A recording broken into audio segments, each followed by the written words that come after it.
Hi, thanks for watching Soberistas webinar tonight. My name's Lucy Rocca, and I founded Soberistas in November 2012.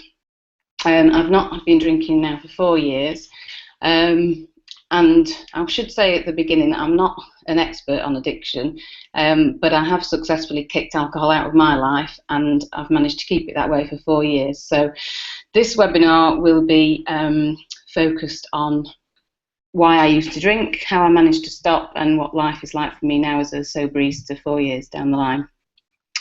So first of all, why did I drink? Well, I had, I think, very low self-esteem for most of my adult life, which I didn't really realise actually because I covered it up with drinking quite effectively for a few years. I didn't feel very confident in social situations. I didn't like being in groups of people, especially people I didn't know.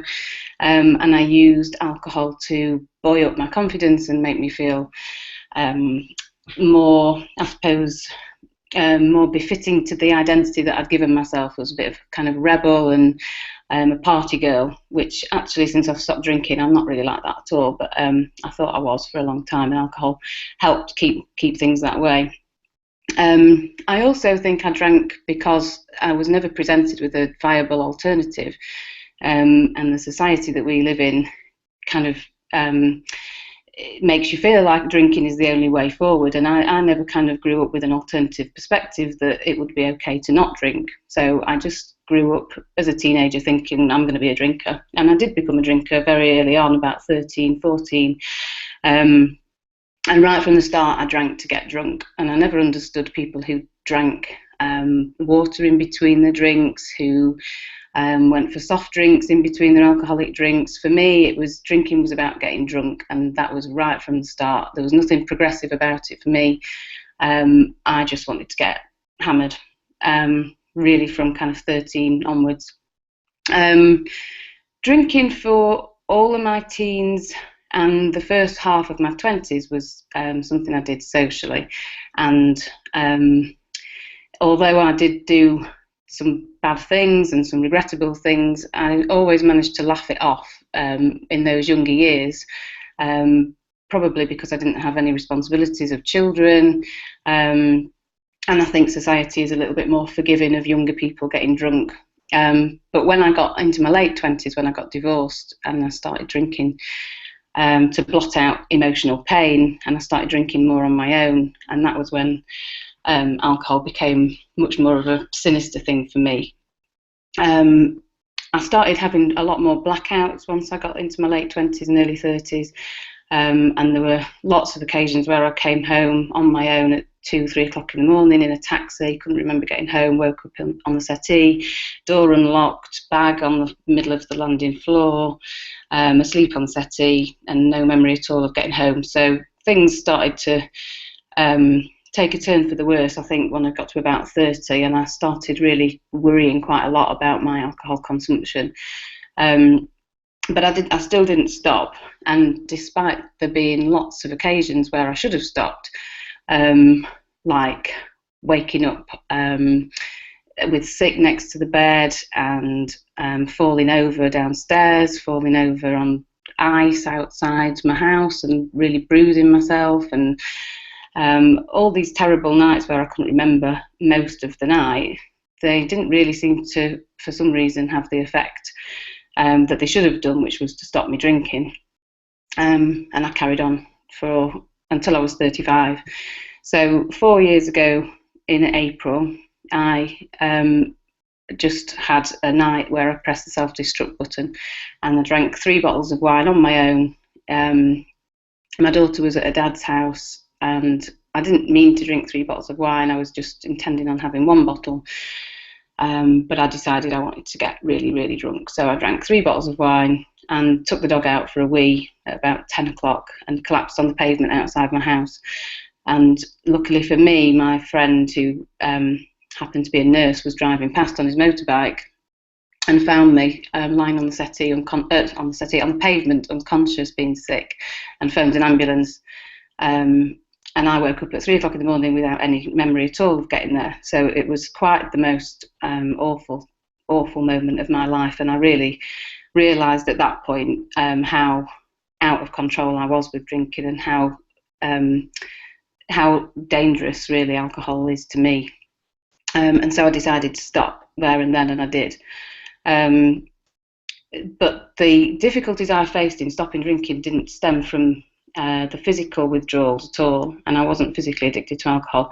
I found it quite easy to stop drinking in that sense, and the first 3 or 4 weeks I found quite easy mentally as well, because I was just so relieved to get off the merry-go-round, really. I was just I think I was so tired of waking up and not being able to remember what happened the night before, and feeling full of shame and embarrassing myself and regretting so much, that it was just really nice to have a few weeks where I just didn't have any of that to worry about, and I knew exactly what I'd been doing, and I was in control of my life, and I felt okay.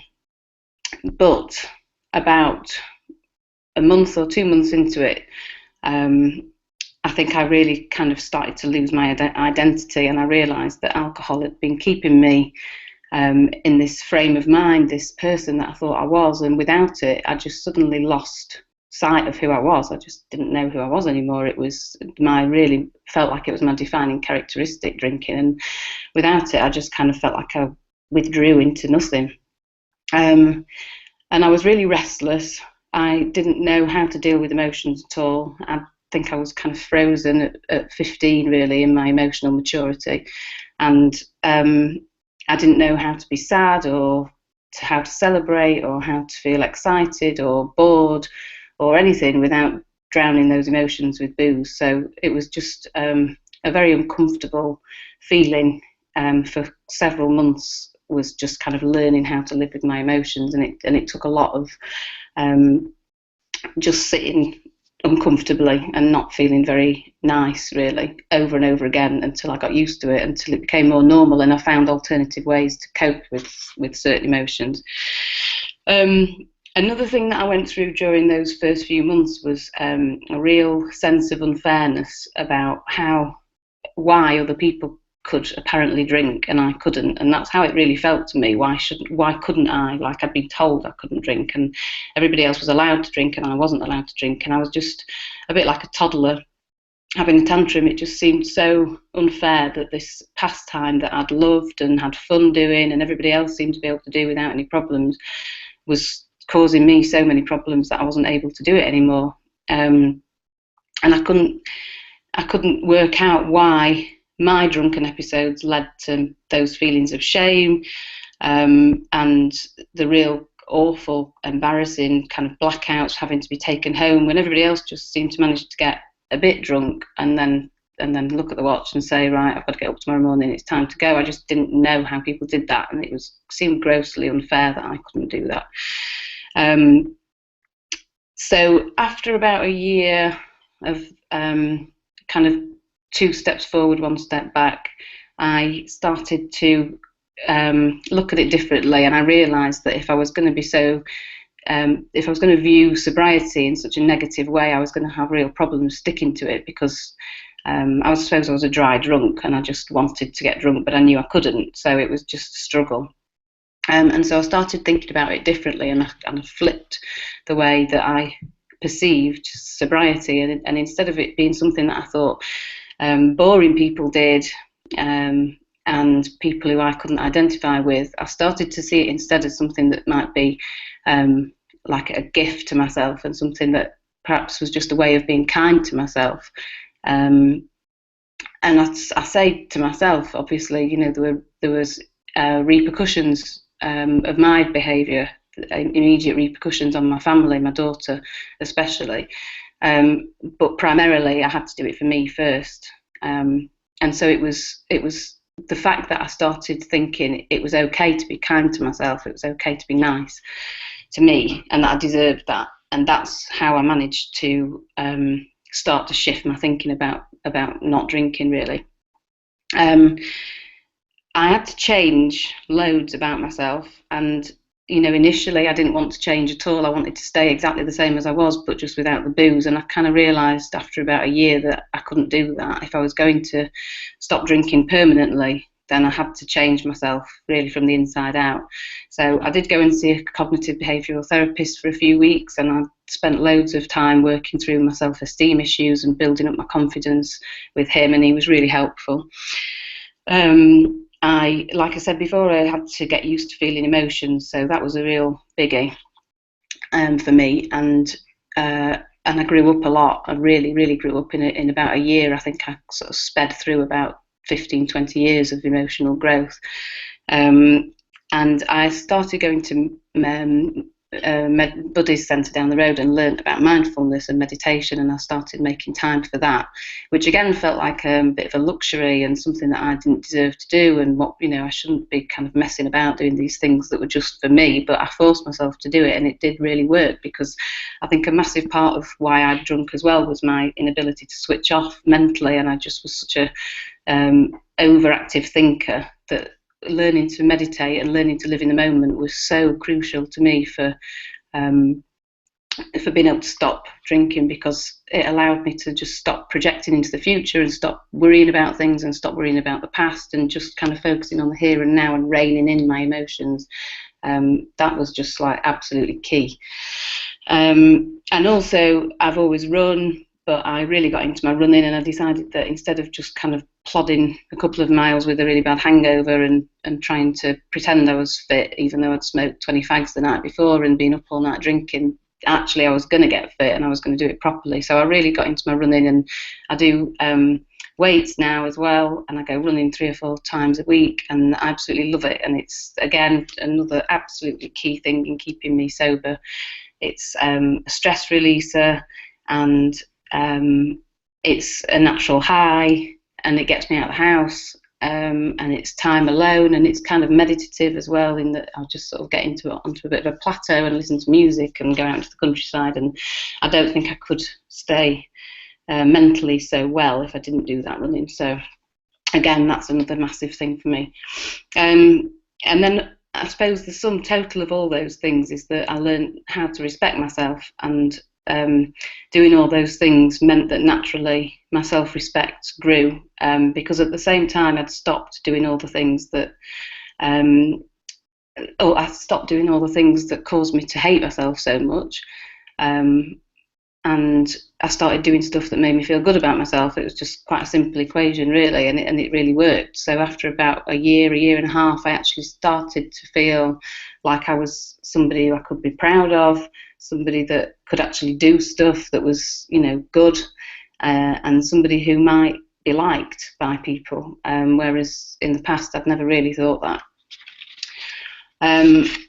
So over time, those things just became woven into my everyday life, and they've become quite a natural part of how I live now. I don't have to think about doing it. I don't sort of force myself to, you know, I don't have to remember to meditate. I don't have to remember to go running. I don't have to remember to eat right. I just do those things now most of the time quite naturally. But at first I had to force myself to do it, and it didn't come naturally at all. It was definitely kind of a case of having to reprogram how I lived. Another thing that I've become quite into, I suppose, over the last few years is mantras that I have to say to myself to remind myself that I'm okay. And despite my self-respect and my self-esteem having built up a lot, and having got over those initial guilt issues and low self-esteem issues that came out of drinking for so long, I still found that it was really unnatural to be nice to myself. And when I was a teenager, I had an eating disorder for 7 years. I took drugs, and then I got into drinking. I was kind of flipped from bad relationship to bad relationship. And it was just second nature to me to not really be nice to myself. And it took a long time for that to become easier. And it's still something that occasionally, if I'm tired or if I'm going through a difficult time in my personal life, sometimes I can slip back into if I'm not careful. So it's something I have to watch. But if I do feel like that, I have to kind of actively remember to love myself and be nice to myself. And I do look in the mirror and say, you know, you are worth fighting for, you're okay, you're nice. And I have to remind myself, because I think it was just so set in the way that I think as a person, it was difficult to undo. So now, apart from the things that I mentioned earlier, like meditating and going running and eating right, I like to listen to music that makes me feel good and spend time with people who make me feel good about myself. And again, that's not always something that comes naturally because I think I'm a bit of a loner, and often if I'm feeling a bit down, I kind of want to retreat into myself, which is the worst thing for me. So I have to sometimes actively remember to do those things to be nice to myself. But it's there now. It's kind of almost a part of who I am. But it has taken a while. And a massive part of the last few years since I stopped drinking has been learning to live with emotions, good and bad emotions. And I still find it really bizarre and sometimes horrible to sit with a bad emotion, particularly.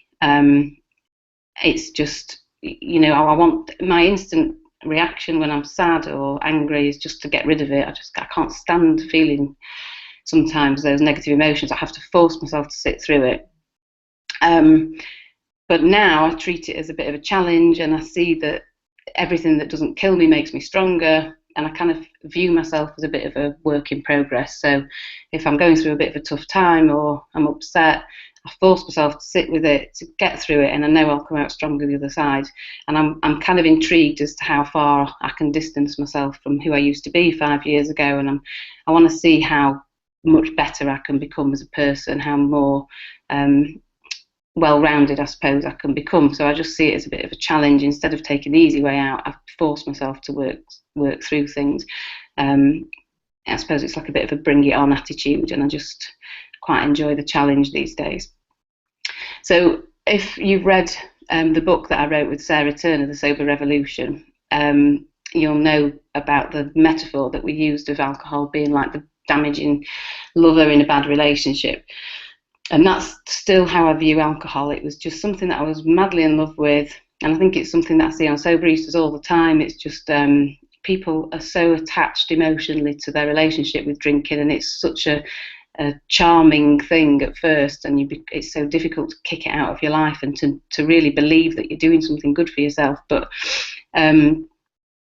for me, it was like the ups and downs and the roller coaster. I actually loved, in a kind of warped way, I really loved the danger and the excitement and the unpredictability that alcohol gave to me and brought into my life. And it took ages and ages to get used to living without that. And I felt so boring, and life was so dull without it.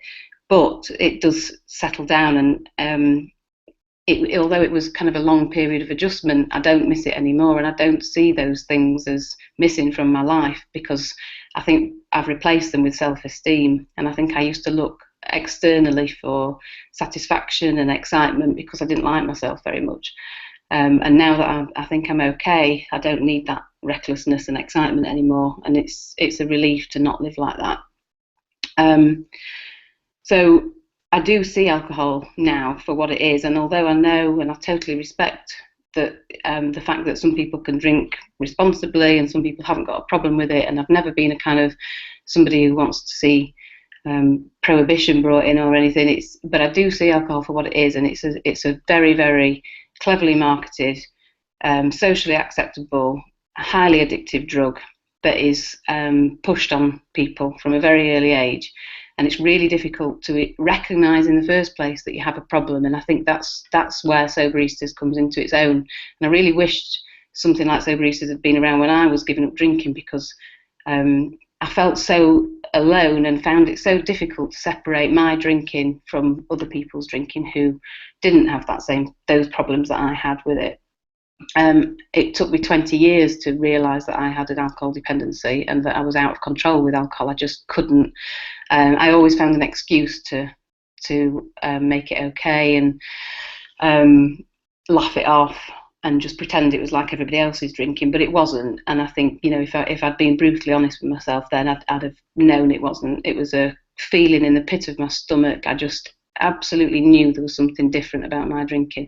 And I think if I'd have been able to go on somewhere like Soberistas and talk to other people who were in the same position as I was, I'd have seen it a lot quicker. Just reading the personal stories, it was a massive relief to me when we first set Soberistas up. It was just absolute blessed relief knowing that there were other people out there who been through what I had been through and that felt the same as me, and that it wasn't just me. And I did for a long, long time think it was just me. I was so embarrassed and ashamed of this problem that I thought was just mine. So I suppose I'm going to finish in a minute because there's a lot of questions have popped up in the box at the side. So if you've got any questions, then do please write them in, and I'm going to get through as many as I can in the next half an hour. But I would say before I finish that it sounds such a simple thing, and in terms of how to stop drinking and how to become a non-drinker, it is so about living in the moment and mindfulness and thinking about right now. And for me, in the first few weeks, every time I wanted to drink, I had to force myself against every single bit of my body that wanted a drink, force myself to not have a drink. And just that once, just don't do it this time, do something else. Whether that was just having a nice bath or going for a run or punching the door or shouting at somebody or whatever it was, just something that wasn't drinking. And it was that much of a kind of microcosm to start with. It was just focusing on that, and I did it over and over and over again, and over a few weeks it started becoming easier and easier and easier, and now it's absolutely not something I think about at all. If I mean, I might have a bad day and I might feel down and I don't like those emotions, and it's still a bit weird dealing with emotions, but I don't think about drinking, and I don't kind of crave that mental obliteration that I used to. So it is possible to reprogram your mind if you absolutely stick to that intention of not drinking. And to do that, it is literally about day to day in the first few weeks of just kind of finding an alternative solution instead of drinking when you've got a craving. And really, I think kind of the other thing that helped me was having in my mind, I had a very clear vision of who I wanted to be, and I knew that alcohol would stop me being that person. And every time I wanted to have a drink, I kind of thought about who I wanted to be, and I really focused on it, and I concentrated on getting there to that person because I knew that I could be better. So there are, I suppose that's how I did it. And I'm going to go to the questions in a minute. So I'm just going to have to work out which one came in first and try and do them in order, and I'll get through as many as I can. So just bear with me 1 minute.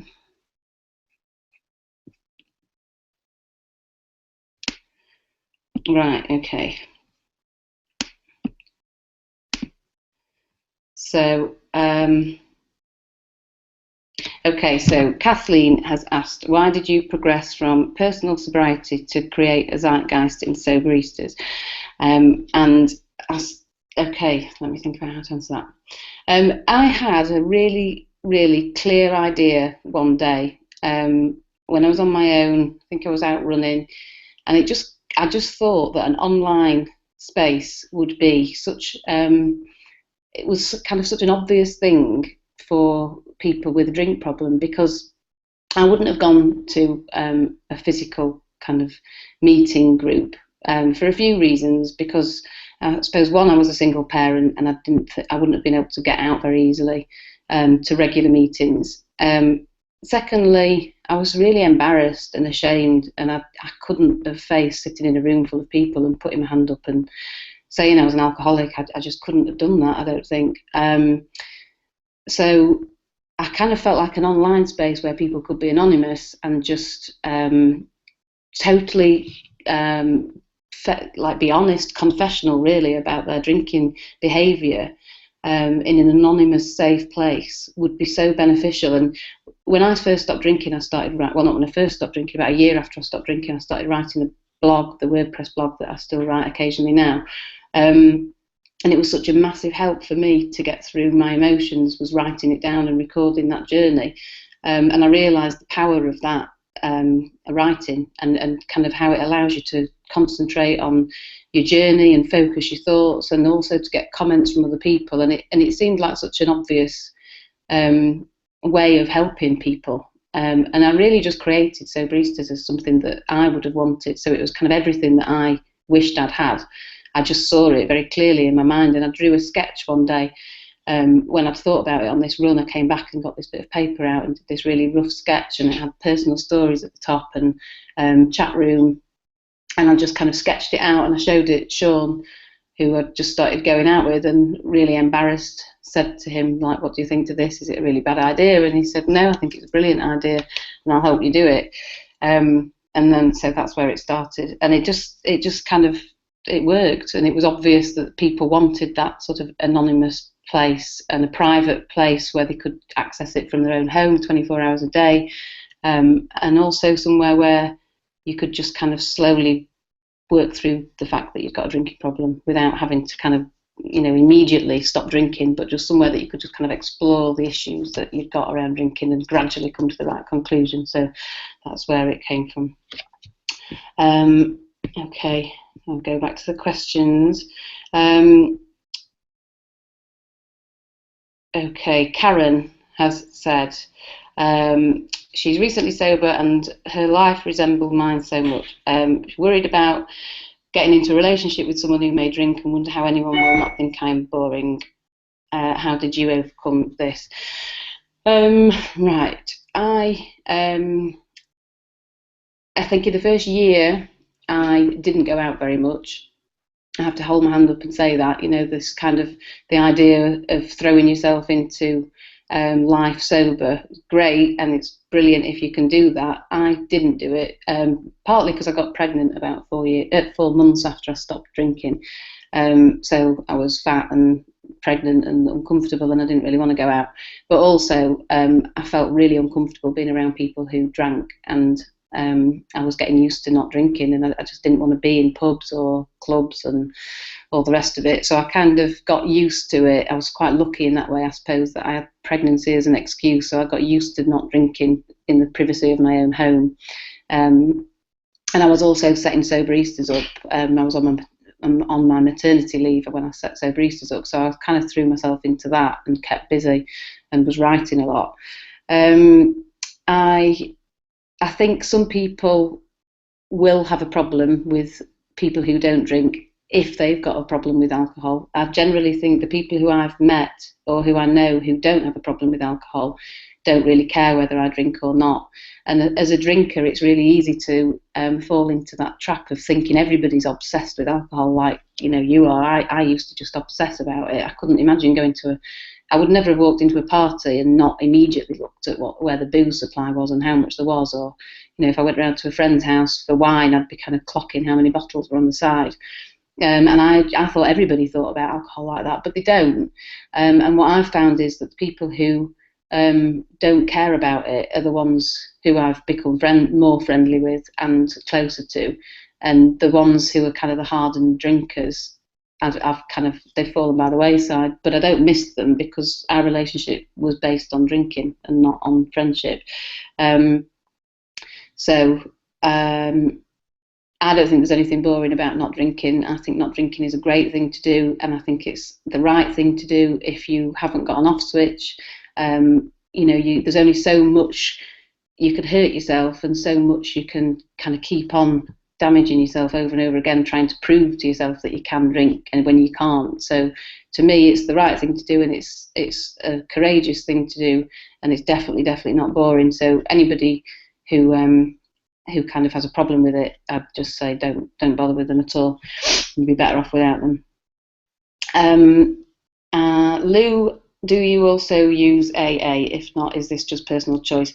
Yeah, and I know Alcoholics Anonymous can be a bit of a sort of controversial issue on Soberistas. It has been in the past. I didn't kind of look to Alcoholics Anonymous for help when I stopped drinking for several reasons. And I've written about this in my book, the last book that I wrote, and I know Alcoholics Anonymous has worked for some people, and I have no problem with it whatsoever. And I know there are a lot of people on Soberistas who go to Alcoholics Anonymous and use Soberistas simultaneously. So that's great. Whatever works is my motto when it comes to booze. But for me, I'm an atheist. I couldn't kind of get behind the higher power thing. I don't believe in a higher power. I believe in me. If I've got a problem in my life, then I kind of look to me to resolve it. So that was a big issue. Secondly, I didn't know really if I was an alcoholic or not. I know kind of the terminology there is subject to personal interpretation, but for me, I kind of thought an alcoholic was somebody who was physically addicted to alcohol, and I didn't feel physically addicted, and I I felt a bit of a fraud, really, I suppose, or I would have felt a fraud putting my hand up and saying I was an alcoholic. I hadn't wrapped my head around that word, and I didn't feel like an alcoholic, so I'd have found that problematic. But probably the main reason was a practical one, that I couldn't have gone to meetings as a single parent very easily, and I knew it wouldn't have been a very reliable source of help for me, because it would have been so sporadic when I could have gone. I needed something that, for me, it needed to be a real lifestyle change that I could do every day and implement straight away. I couldn't look to something that I could only access once every so often for help. It just wasn't practical. But like I say, whatever works, and if AA does it for you, great, keep going, because if it stops you drinking, that's the most important thing. Okay. I'm only sober since November, says Sally. So still early days. I don't know how to ride through emotions yet. Any pointers, please? Right. Okay. I suppose the main bit of advice about emotions is that it's really, really hard and horrible to feel emotions when you've always drunk on them, and be prepared to kind of be uncomfortable and have to sit there with an emotion that you don't want to sit there with, and find something that is a good distraction, or a soothing kind of solution to that emotion. So for me, again, back to the running, it's if I'm pissed off, angry, stressed, if I need some mental headspace, I go running, and it absolutely works every time. And I never ever go for a run and come back feeling worse than I did when I went. I think any form of exercise, whether it's like yoga or swimming, is just so good for getting those endorphins released, and for just being on your own and getting away from a problem. It's a distraction. It improves your self-esteem because you start getting fitter and you look better. So for me, physical exercise is absolutely key. But mindfulness, again, and if you don't really know where to start with it, get a book, go to, and I'm not a hippie, but Buddhist centres, great. And the Buddhist centre down my road, when I went, was full of normal people. It wasn't full of crazy tree huggers. It was just great. Everybody was really friendly. Nobody kind of batted an eyelid when I walked in, and I learned how to meditate, and I learned about mindfulness, and I started using those every day in my everyday life, and they've just kind of helped me so much. And mindfulness, for becoming aware of your emotions and being able to turn off from your emotions, is absolutely key. So it's being able to recognise a thought as just that, an interpretation of events, and it's been able to step away from it and thinking, actually, I don't have to think that. I can think it differently. I can reframe it, and I can choose not to feel that emotion if I don't want to. So if there's two things that are absolutely vital, I would say, is exercise of some description, preferably something that you enjoy, and mindfulness / meditation. Okay, Deborah says, how do I deal with weddings, birthdays and celebrations, etc.? Okay, again, I think this is something that really takes a bit of reframing. My first birthday after I stopped drinking, I went to Go Ape and had a celebration in the day instead of the usual sitting in the pub and getting absolutely hammered. And basically, me and my daughter and my boyfriend swung about in trees for the day and had a right laugh, and it was really nice, and felt like a celebration, but it completely took me out of that drinking environment. So I didn't go to a pub and sit there with loads of people getting drunk and sipping mineral water and just feeling awful about it. I just totally got the alcohol out of the equation and went and swung about in treetops. I would say for your birthday, do something totally different and make it a daytime celebration. And it might not always be the case. I'm quite happy going to a restaurant now and not drinking. It doesn't bother me. I can sit with somebody else drinking wine. I don't really, it doesn't make me salivate. But in the early days, I wouldn't have enjoyed it at all. I just wouldn't have wanted to sit there watching somebody else drink. So I would have avoided that. And I don't think there's anything wrong with that. It's not about being weak. It's just about practical steps to make it easier for you in the first few weeks or months. Weddings are difficult. We live in a very big binge drinking culture. But I think it's about frame of mind. And if I go to anything like that now, I try and concentrate on the event, the people getting married, the birthday, whatever it is. I try and kind of tune my feelings into what those people are thinking and what a big day it is for them. And it's not about me getting drunk, which is how I used to see things like that. And I always plan something for the next morning. So I've got a reason to look forward to waking up completely, hangover free and full of energy. And I don't feel like I'm missing out. But I think, again, it's something that you kind of have to just get through. And it is uncomfortable to start with. And for me, certainly kind of those big events where my confidence was just on the floor and I just didn't want to be around people who were drinking, and I found it really, really difficult, and it was something that took quite a while to get used to.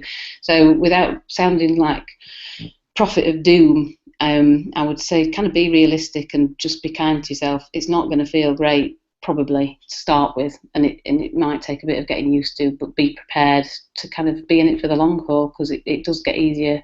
And I'm certainly, it doesn't bother me now at all being around people who drink at those kind of events. Having said that, I wouldn't be there till kind of 3-4 o'clock in the morning with all the hardened drinkers, and I would probably make my excuses and go a bit earlier. Okay, let me see. Okay, May has asked, she's worried about going on holiday with girlfriends for a week as it involves lots of drinking. I gave up drinking before for 9 months, but started drinking again on holiday with my girlfriend.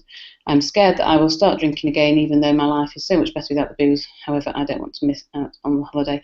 Okay, that's a toughie. I mean, my life now, I kind of plan around an alcohol-free existence. So my holidays, I kind of specifically choose holidays that are sort of more active, or sightseeing-y type holidays, basically holidays where there's other stuff to do and it's not just a booze fest like my old holidays used to be.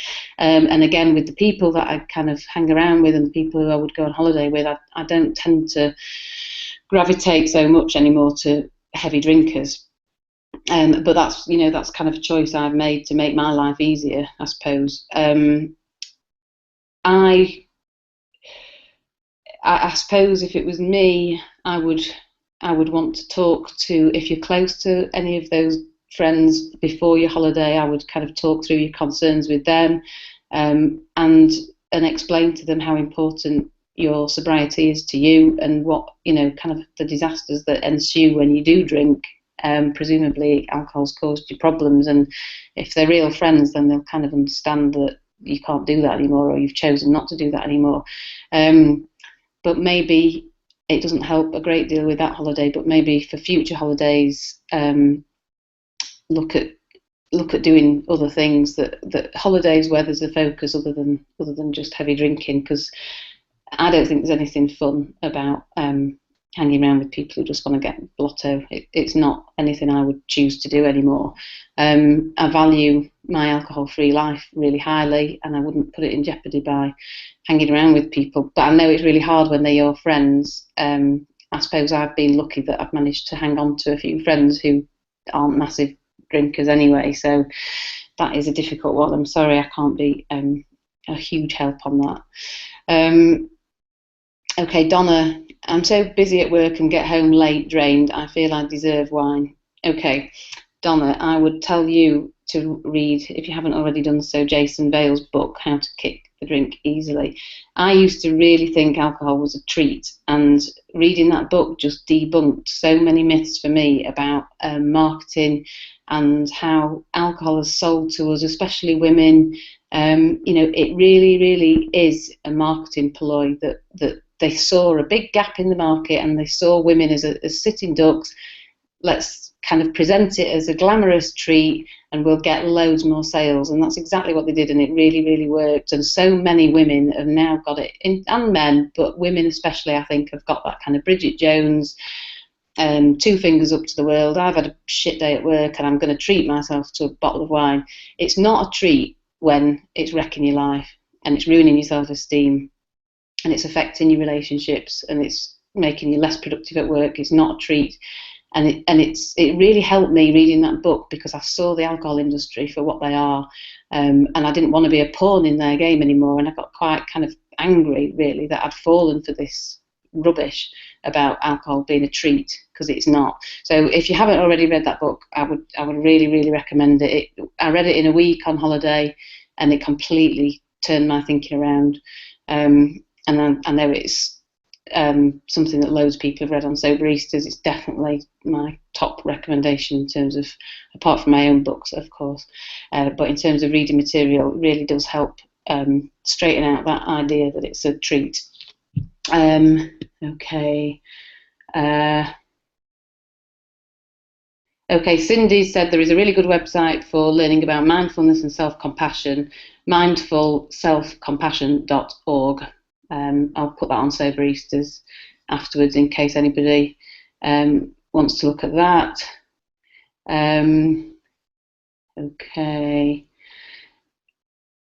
Okay, sorry, just reading through these questions. Has anybody got any more questions? There's responses here that I'm reading. Thank you for your nice comments, Lou and Sally and Cindy. If anybody's got any more questions, type them now. It is 8:45, so we're kind of getting towards the end, but I'm quite happy to answer any more questions if there are any more. Can't see any more coming up. Okay, well, we'll leave it there then. But I'll post the mindfulness website address on Soberistas, and just to recap those things. And I know it's kind of so. I always think I just sound like I'm just repeating myself over and over again, and it's just kind of so easy to chant, to sort of say these things. It's almost trite, but mindfulness, if you can kind of learn how to think in that way, and if you can get into fitness of any sort, it's been so key for keeping me off booze and happy about not drinking. And for me, that's been the real key to this whole journey of mine, has been feeling good about not drinking. I could never ever have conceived of just not drinking and desperately wanting a drink, but knowing I couldn't have had one. I'd have just hated it. It had driven me mad, and I would probably have rather have just drunk than be like that. So it's enabled me to love being sober and to love my life without alcohol, and that's really, so key to enjoying life, I think. So you don't feel like you're missing out. You've got to kind of flip your thinking and stop thinking about alcohol as a treat. It's not. Okay, so I don't think there's any more questions. So that's it. Don't forget the webinar, this one, and all our past webinars you can watch at any time on the webinars page on Soberistas. And thanks very much for joining me tonight. And I've been wanting to do a webinar for ages since we started doing them, so I'm really pleased I did it, and I hope it's been helpful. And if you've got any questions at all about anything I've said tonight or anything else, you can always email me on lucy@soberistas.com, and happily answer your questions. So thanks a lot, and good night. Bye.